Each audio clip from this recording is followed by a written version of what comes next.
खुशियों का थैला। इस रेनबो के रंगों में ना कोई रहे अकेला। अरे स्कूल तक भी जाने की चिंता को कहो बाय बाय।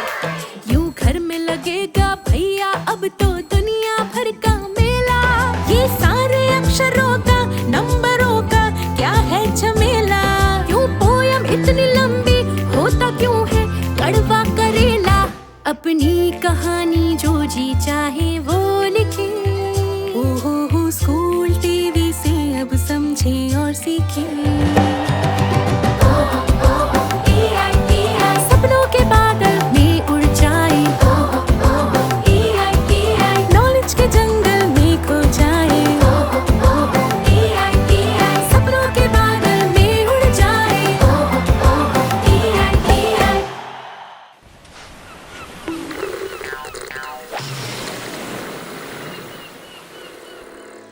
नमस्कार, मेरा नाम अमित अवस्थी है। मैं सहायक प्रोफेसर हूँ translational health science and technology institute में। यहाँ पे विभिन्न प्रकार के अनुसंधान होते हैं और मेरा जो अनुसंधान है वो इम्यून सिस्टम और इम्यूनोलॉजी के ऊपर है। आपको पता होगा कि इम्यूनोलॉजी, जिसे हम प्रतिरक्षा विज्ञान भी कहते हैं, आज मैं आपको उस प्रतिरक्षा विज्ञान के बारे में कुछ खास बातें, कुछ बुलेट पॉइंट्स बताने की कोशिश करूँगा।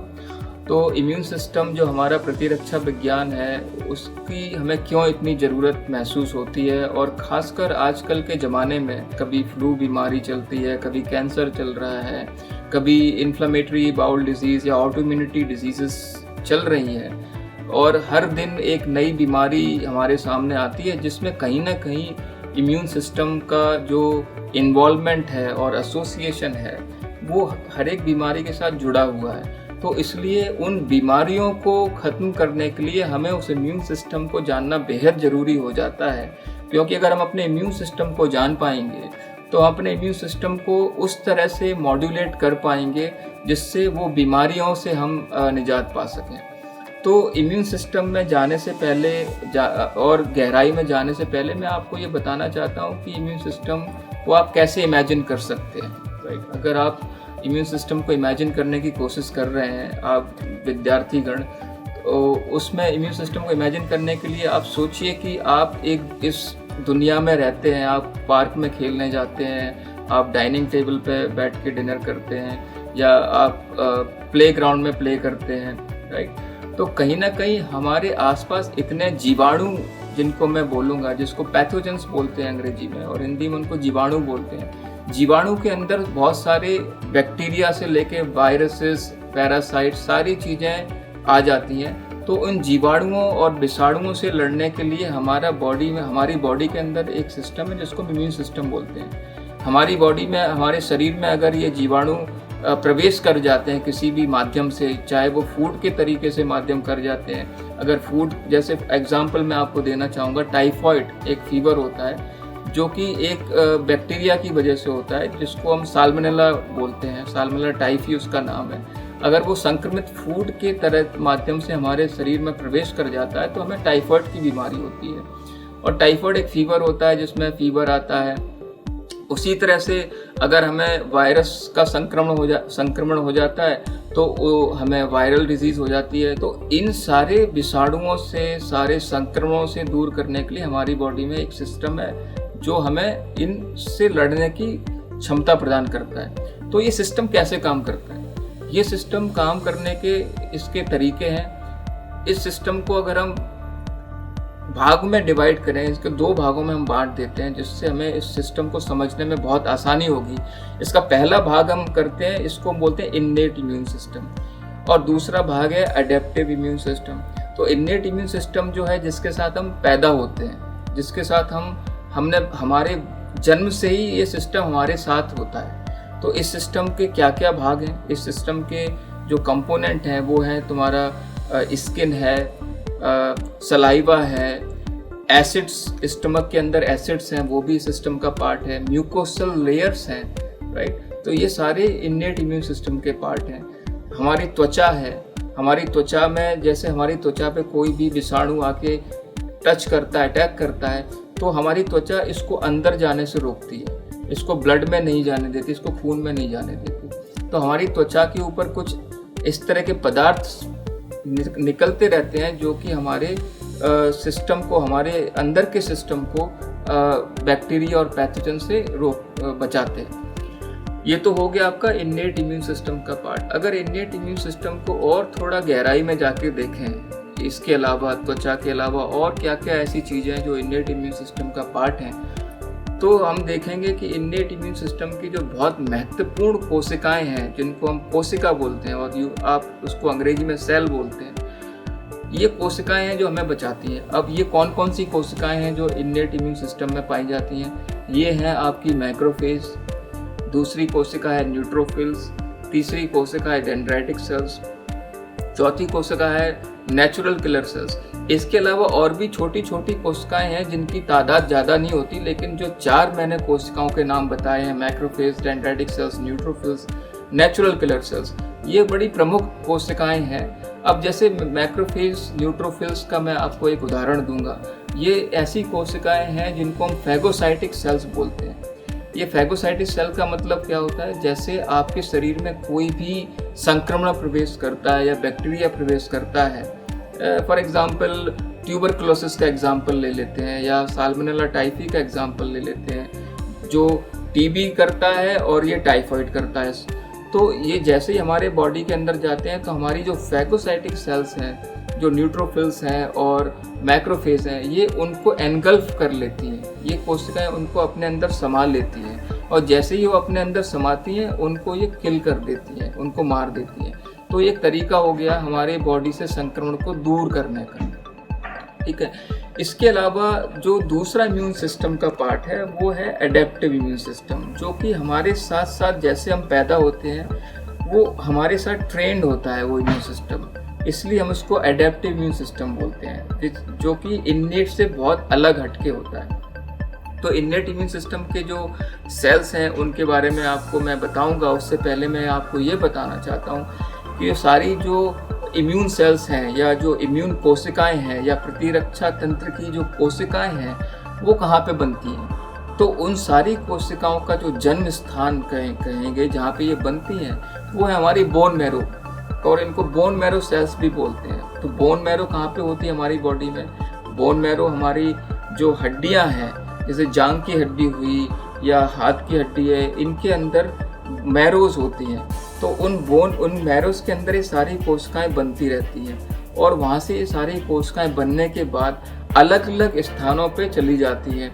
जैसे टी लिम्फोसाइट जो है, जो एडेप्टिव इम्यून सिस्टम की 2 प्रमुख कोशिकाएं हैं, एक है बी लिम्फोसाइट, एक है टी लिम्फोसाइट। बी लिम्फोसाइट का मैचुरेशन बोन मैरो में ही होता है, वो वहीं पे बनती है, वहीं पे मैच्योर होती है। जो टी लिम्फोसाइट है वो बोन मैरो में पैदा होती है और वो वहाँ से निकल के थाइमस, एक और इम्यून सिस्टम का जो पार्ट है, जैसे प्राइमरी लिम्फॉइड ऑर्गन कहते हैं, ये थाइमस होता है, जो कि बाइलोब शेप होता है। इसका शेप 2 लोब होते हैं, इसमें इस तरह का शेप होता है तिकोना, और ये हमारे हार्ट के ऊपर पाया जाता है।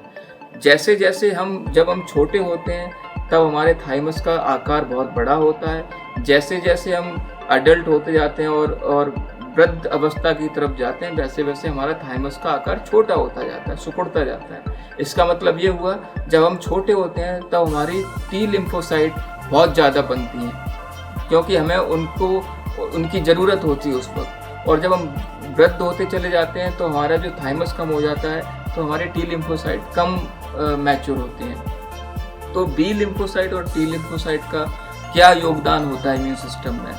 इनका योगदान बहुत ज़्यादा महत्वपूर्ण है। क्यों महत्वपूर्ण है? क्योंकि आपको आप लोगों को अगर थोड़ी सी भी जानकारी है, आपने सुना होगा वैक्सीनेशन के बारे में आप शायद सभी जानते हैं कि वैक्सीनेशन क्या होता है। और हम सब लोग जो इस वीडियो को देख रहे हैं, किसी न किसी टाइम पे उनको वैक्सीनेशन मिला है, उनको वैक्सीन दी गई है। किसी को टेटनस की वैक्सीन दी गई है, किसी को ट्यूबरकुलोसिस BCG की वैक्सीन दी गई है, और भी अलग अलग वायरसेस से लड़ने के लिए हमें वैक्सीन दी जाती हैं।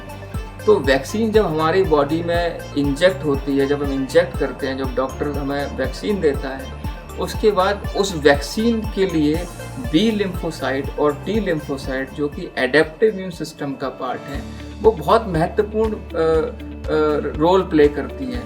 वो हमारे वैक्सीनेशन को के अगेंस्ट मेमोरी सेल्स जनरेट करती हैं, मेमोरी कोशिकाएं बनाती हैं। मेमोरी कोशिकाओं का मतलब क्या है? दैट मीन्स कि उन्होंने एक बार उस वायरस को देख लिया वैक्सीन के टाइम पे और उस विषाणु को देख लिया, तो वो याद रखती हैं कि अगर वही विषाणु हमारे बॉडी में दोबारा जब प्रवेश करता है तो मेमोरी सेल्स जो जनरेट हो गई हैं वैक्सीन के टाइम पे हमारी बॉडी में, वो फिर से एकदम आके वो उस संक्रमण पे अटैक कर देती हैं, जिससे वो संक्रमण कम होता चला जाता है। तो एडेप्टिव इम्यून सिस्टम का जो महत्वपूर्ण पार्ट है वो ये है मेमोरी सेल्स को जनरेट करना और वैक्सीनेशन में बहुत ज़्यादा रोल प्ले करना। ये हो गया हमारे एडेप्टिव इम्यून सिस्टम का पार्ट। उसके अलावा मैं आपको एक और पार्ट बताना चाहता हूँ, बहुत छोटा सा पार्ट, जिस पर मेरी लैब और मेरी प्रयोगशाला में रिसर्च होती है। इसको हम बोलते हैं इन्फ्लेमेटरी बाउल डिजीज़। और inflammatory bowel disease autoimmune disease का एक अंग है, ऑटोइम्यून डिजीज़ का एक पार्ट है। तो हमारी बॉडी में जब हमारी इम्यून कोशिकाएं हैं जो हमें वायरस से, बैक्टीरिया से बचाती हैं, अगर वो हमारी बॉडी को ही रिकॉग्नाइज करना स्टार्ट कर देती हैं, अगर वो हमारी बॉडी के ऊपर आक्रमण करना स्टार्ट कर देती हैं, हमारे टिश्यू को डिस्ट्रॉय करने की कोशिश करती हैं, तब उस कंडीशन को हम बोलते हैं ऑटोइम्यून डिजीज़। इस ऑटोइम्यून डिजीज़ में बहुत सारी डिजीज़ होती हैं, जो कि मल्टीपल स्क्लेरोसिस है, इन्फ्लेमेटरी बाउल डिजीज़ है, रूमेटॉइड आर्थराइटिस है। ऐसे कई बीमारियां हैं जो ऑटोइम्यून डिजीज़ का ही एक पार्ट है। अब उसमें मैं आपको एक एग्जांपल देना चाहता हूँ, inflammatory bowel disease. Inflammatory bowel disease क्या होती है? इन्फ्लेमेटरी बाउल डिजीज़ हमारी इंटेस्टाइन की डिजीज़ है। इंटेस्टाइन को अगर आप डिवाइड करेंगे दो पार्ट में, एक होती है छोटी आंत, इसको आंत भी बोलते हैं हिंदी में, और एक होती है बड़ी आंत। तो छोटी और बड़ी आंत दोनों की जो बीमारी होती है उसको हम इन्फ्लेमेटरी बाउल डिजीज़ बोलते हैं। इस इन्फ्लेमेटरी बाउल डिजीज़ के दो विभिन्न प्रकार हैं, जो मेजर प्रकार हैं। एक है क्रोन्स डिजीज़ जो छोटी आंत की बीमारी है, एक है अल्सरेटिव कोलाइटिस जो बड़ी आंत की बीमारी है। अब होता क्या है इस बीमारी में? हमारी जो इम्यून सिस्टम है, पर्टिकुलरली विशेष रूप से जो टी लिम्फोसाइट, ये टी लिम्फोसाइट हमारी इंटेस्टाइन के ऊपर आक्रमण करना स्टार्ट कर देती हैं, उनको रिकॉग्नाइज कर लेती हैं, जिससे हमारे इंटेस्टाइन में अल्सर्स बन जाते हैं। जब ये अल्सर्स बन जाते हैं तो हमारा जो भोजन हम जो करते हैं, हम खाना खाते हैं, उस भोजन को हम डाइजेस्ट नहीं कर पाते हैं। जब हम अपने भोजन को डाइजेस्ट नहीं कर पाएंगे तो हमारे भोजन के जो पोषक तत्व हैं वो हमारे शरीर में नहीं जा पाएंगे।